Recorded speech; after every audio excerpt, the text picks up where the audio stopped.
Chapter 13. Compassionate Caregivers. I believe that every single event in life happens in an opportunity to choose love over fear. Oprah Winfrey. Esmeralda's parents were California farm workers. Alternating their work schedules, one worked in the fields while the other was at home with Esmeralda and her three siblings. The children dreaded the days their father stayed with them, when his alcoholism unexpectedly boiled over into a rage. The youngsters could do nothing but cower from the blows. When she was 8, Esmeralda befriended a woman named Beatrice who lived in a senior complex next to her family's house. Daily, the two met outside for a friendly chat. Sometimes Beatrice asked Esmeralda to do little errands for her, and the little girl was always happy to comply. On a day when her daughter was due to visit, Beatrice asked the child to hide her cigarettes, offering her jewelry in exchange for the favor. Later, Esmeralda took the jewelry to the manager of the senior complex to give back to Beatrice. When Beatrice's daughter learned Esmeralda had returned the jewelry, she asked the little girl, "How old are you? How did you know to give it back?" And she tried to give her $5 for her honesty, but Esmeralda refused. It had never occurred to her to keep the jewelry. One day, Beatrice failed to appear. She wasn't there the next day or all of the rest of the week. When Esmeralda found out the elderly woman had passed away, she grieved her friend's absence, missing their non-threatening relationship. The refuge for Esmeralda and her siblings became a man named Juan and his wife, who lived down the street from Esmeralda's family. She and her siblings treasured Juan's calm, steady presence. One day when Esmeralda was a young teenager, she was at Juan's home when he doubled up with excruciating pain. He was taken to the hospital and passed away a month later. When Esmeralda and her siblings learned of his death, they were inconsolable. Juan had been their only protection from their alcoholic father.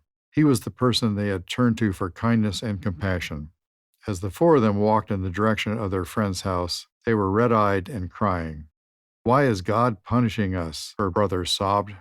Esmeralda answered, "God's not punishing us.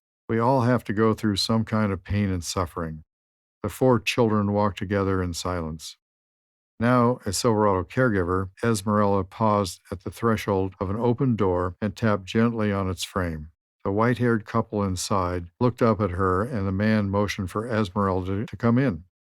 "We're just getting Winnie's knickknacks arranged on the dresser, and then she'll be all set," he said as Esmeralda entered. Esmeralda nodded and turned towards Winnie. "It's so nice to meet you," she said. "I'm going to be your caregiver. Is that all right with you?" "I don't have a choice," Winnie said, pursing her lips and folding her arms tightly across her chest. Winnie's husband, Steve, flinched at the response and opened his mouth to offer an apology. Esmeralda smiled at him to show it wasn't necessary. From interviews Silverado had conducted with Winnie and her family, Esmeralda knew Winnie had a strong personality. Her two children said their mom never let them get away with anything when they were growing up. After Winnie was diagnosed with Alzheimer's, she continued living at home with Steve, even working as the administrative assistant in his business. Getting a job done right was important to her. Any difficulties were to be navigated no matter the effort. Because her condition had progressed, she had moved to Silverado. Steve assured everyone at Silverado that he was happy to have found such a vibrant place, but Winnie was devastated to have left the home and the life she had known. Her repeated phrase, "I don't have a choice," was her way of expressing the pain of feeling powerless. As Winnie's caregiver, Esmeralda would not only assist Winnie with her physical needs, she would also try to connect with her and give her back the sense of self-determination. The opportunity to have this kind of impact was what had brought Esmeralda to Silverado. After growing up, she had become a stay-at-home mother of 3 with no plans to pursue a career outside the home. But her friend, Guerramina, had joined Silverado as a caregiver, and when she talked about her work, it became clear that she did more than assist the memory impaired with their personal needs. She knew them as individuals and did what she could to help them find happiness and purpose despite their condition. Inspired by her friend, Esmeralda inquired about a position at Silverado. Her compassionate nature was so evident that she was quickly hired. At the time Winnie moved in, Esmeralda had been a caregiver at Silverado for 6 years. No, no, no, Winnie explained, pushing Esmeralda's hands away. Leave it alone. Leave me alone. Of course, I will leave you alone if that's what you want, Esmeralda said. Ever since Winnie had moved in the previous week, she had been resisting her assistance. But your bracelet is so pretty. I thought you might like me to take it off and put it on your dresser. That way you can put it right back on when you go out tomorrow. Saying nothing for a moment, Winnie knotted her hands, unknotted them, and knotted them again. Then, studying Esmeralda's face, she said, Tomorrow, there's something I'd like to do. What is it? Esmeralda asked. I'd like to start planning a shelter, Winnie replied. How wonderful, Esmeralda said. What kind of shelter? For women whose husbands are abusing them. You'd like to create a safe place for them? That's so thoughtful of you, Esmeralda said. No, not just a safe place, Winnie went on. We'll give classes. The women can learn new things and find jobs. Oh, I understand. So they wouldn't have to be dependent on the men who abused them. They could take control of their lives. They wouldn't be powerless anymore. As Winnie nodded, Esmeralda stood still for a moment, gazing at her. With her comments, Winnie had just opened the first crack in her combative exterior to reveal who she really was. Winnie felt compassion for those who did not have a loving spouse like her Stevie, who visited her like clockwork every day, always wrapping his arms around her and calling her, my bestest friend.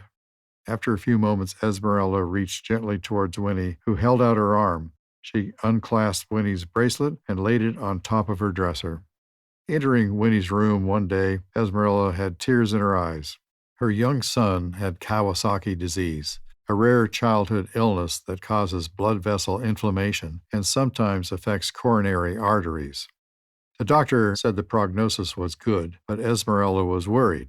Sensing her anxiety, Winnie looked at her puzzled. My little boy is ill, Esmeralda told her. Winnie nodded her understanding and began saying the Hail Mary prayer. When she finished, she gazed at Esmeralda and said, It will be all right. Her words brought a deep feeling of peace to Esmeralda, and her son recovered 3 weeks later. As Winnie's health began to decline, her ability to speak dwindled, but the connection between the two women remained strong. Esmeralda shampooed Winnie's hair and rubbed her hands with her favorite scented lotions. When doctors determined Winnie's life was nearing an end, Esmeralda was certain she still appreciated her attention, and knowing this gave Esmeralda pleasure. During lunch at Silverado's dining room one afternoon, Esmeralda suddenly had the feeling that God wanted her to go to Winnie. As she hurried toward the room, a nurse saw her and said, Esmeralda, you need to see Winnie right now. Arriving, she found Steve and their daughter by Winnie's bed and joined them. Winnie tried to say something, but it wasn't clear what she meant. Then she became silent as life left her body. Esmeralda remained at Winnie's side for a few minutes until she felt ready to take leave of the woman who had meant so much to her. She kissed Winnie and hugged the others. Tears streamed down her face, and she made her way back to the dining room more by instinct than thought. When she entered, she spotted Doreen, a Silverado family ambassador, sitting at a table, and she went to her. Doreen, my Winnie is gone, Esmeralda said, her voice breaking. Oh, Esmeralda, I'm so sorry, said Doreen, rising to hug her. I know how much you and Winnie loved each other. She wasn't well, and she is in a better place now, but I'm going to miss her so much, Esmeralda said, accepting tissue from Doreen and wiping her eyes. I know, Doreen said. We all will. She was a special lady. Just remembered that her life was richer for knowing you, Esmeralda. Thank you, Esmeralda said. The two women talked for a few more moments. Then Esmeralda left the dining room for the garden to remember her friend. Meanwhile, Doreen turned back to the couple having lunch with her. Melanie had recently moved into Silverado. Though she was doing well, her husband Joel was still not certain coming here was the right decision. Everything seems fine so far, Joel told Doreen when she called to touch base with him a few days earlier. But I still don't have a sense of peace about this. To discuss the matter further, Doreen had invited the couple to lunch. Now, as Doreen resumed the conversation about Joel's concerns, he lifted his palm to stop her. What I just saw makes me understand, he said, referring to Esmeralda's exchange with Doreen. Now I have confidence that Silverado will love and care for Melanie as much as I do. Joel reached over and took his wife's hand in one of his. With the other, he pulled a handkerchief from his pocket and dabbed at his eyes. For more than a decade, Andrea had cultivated customers and closed deals in the automotive industry. Eager to hone her business skills, she moved on to become a loan officer and a real estate agent. With the recession weighing heavily on those sectors, she began plotting her next career move and landed an interview for a managerial position at a conference center. On the way home from the meeting, a sign caught her eye: Silverado Senior Living, care for people with Alzheimer's disease and other memory impairments. I wonder if they have any openings, she thought. The silent question startled the woman who had always carved her achievements in numbers and transactions. She braked, turned into the driveway, and parked. Andrea hadn't set foot in a senior care community since her childhood, when she was taken there to visit elderly relatives in a nursing home. She had no experience, professional or personal, with memory impairment, and no idea what to expect as she opened the front door to Silverado. She discovered sparkling lights, greenery, and music filling the foyer.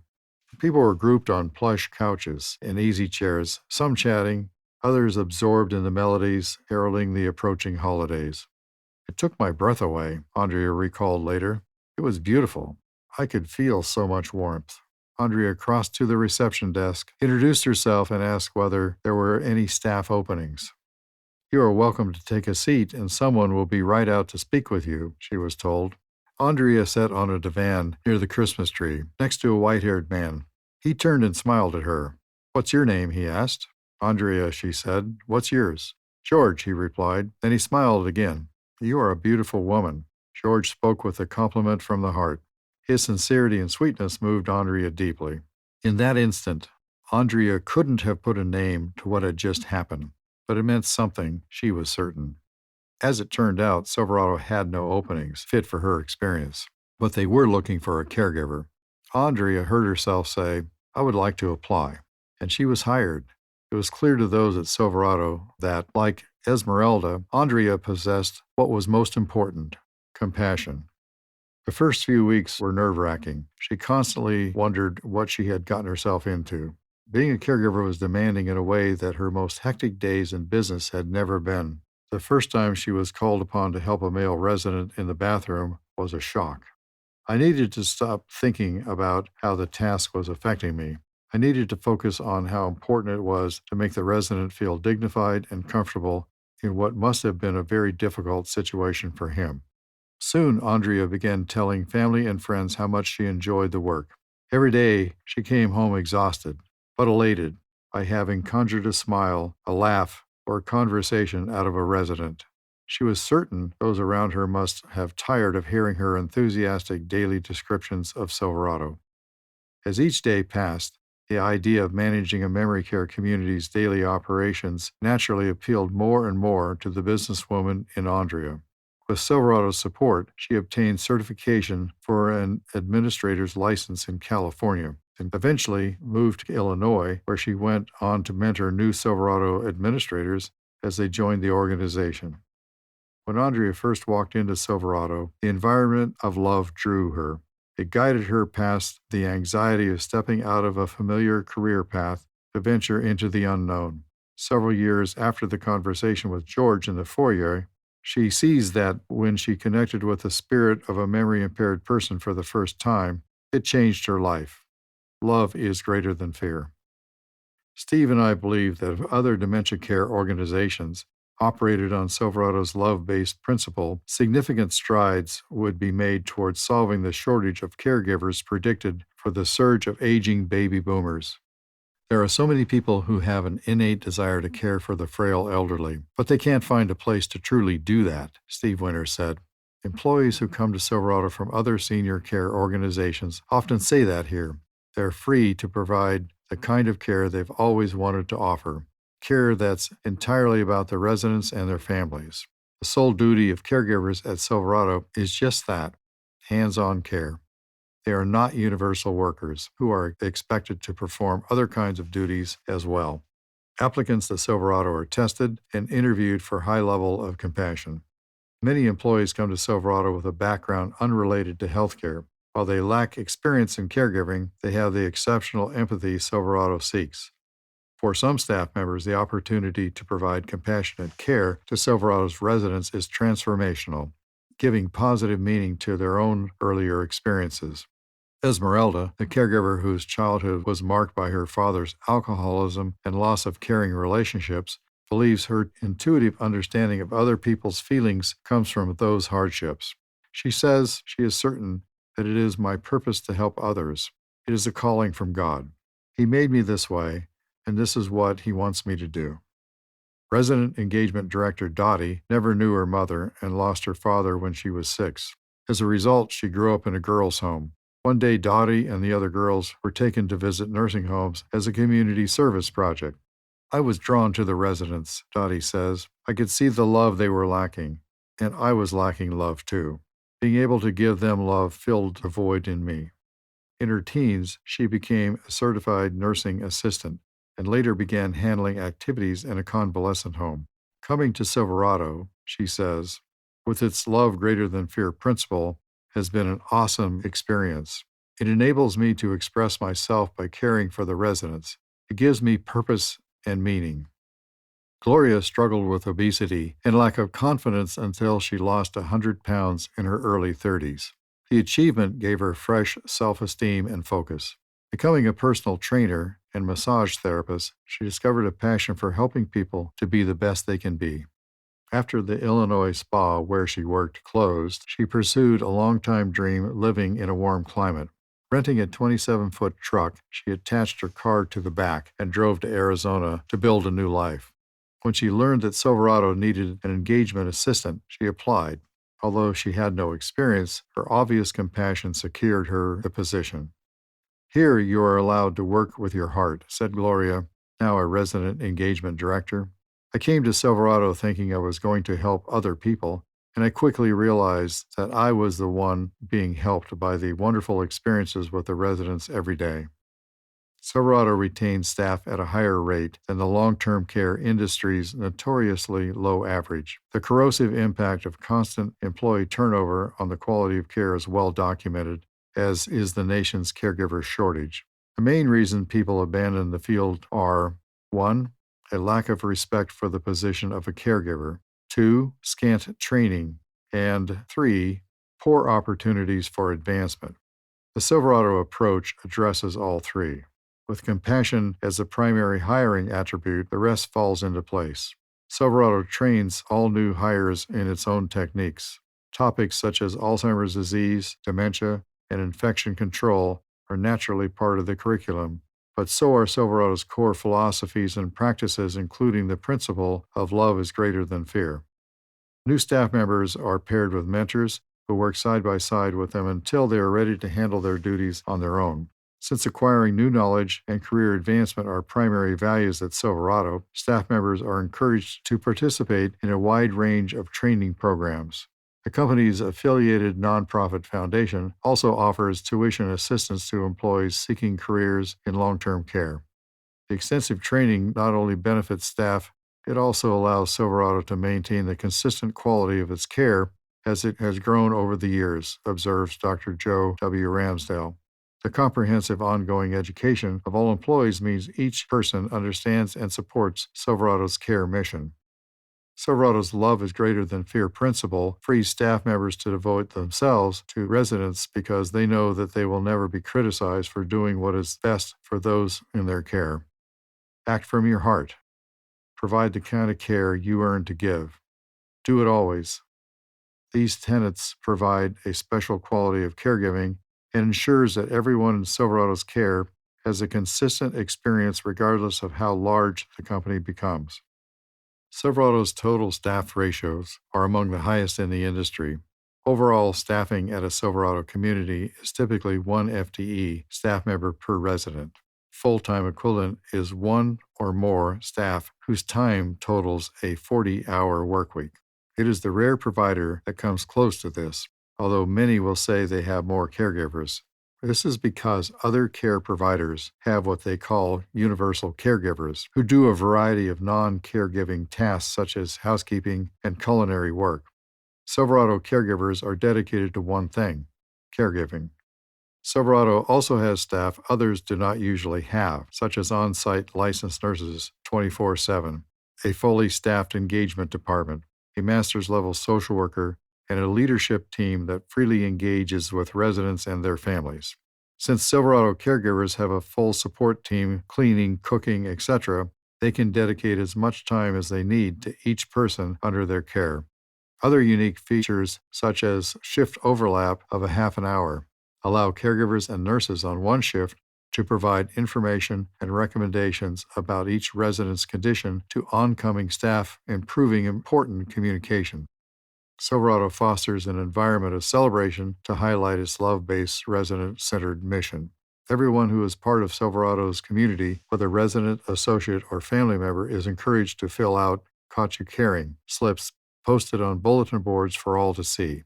They cite individual employees for great work with a resident or interaction with other staff.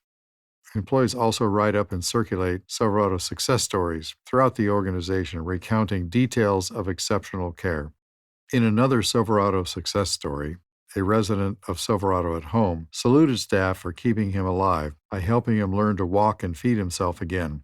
Yet another describes how a Silverado caregiver calmed the grief of a newly widowed woman by taking her hand and stepping outside with her to see the beauty of moonlight on water as they shared tears and silence.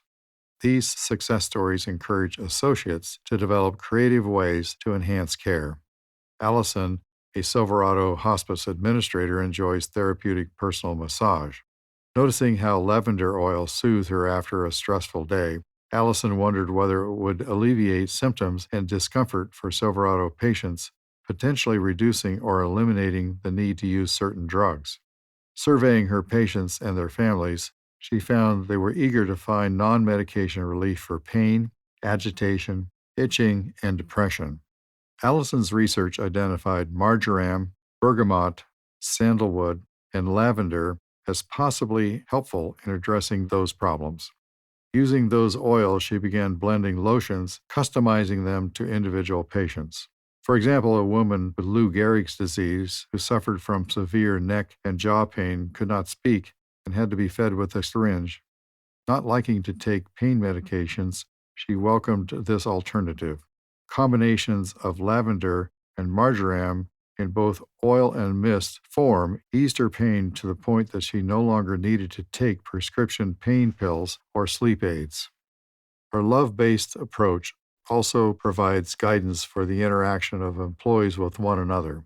That is, choose your actions and words from the standpoint of love and what's best in each situation, rather than from fear of potentially negative consequences. Setting aside worries about rejection and ridicule, they can reach out with kind words that bring fresh richness to their relationships. Angel, a chef at one of Silverado's memory care communities, recalls that when she was introduced to the love is greater than fear principle during an orientation, she thought it was far-fetched. Since her previous career had been in the restaurant and catering business, it was hard to view a work environment as anything but cutthroat. It began to make sense to her when she used the principle to handle a problem with a kitchen employee. Angel's normal style was to announce mandates tersely and hope they would be followed. When her tactic had no effect, the administrator of her Silverado community suggested that she change her approach to love is greater than fear.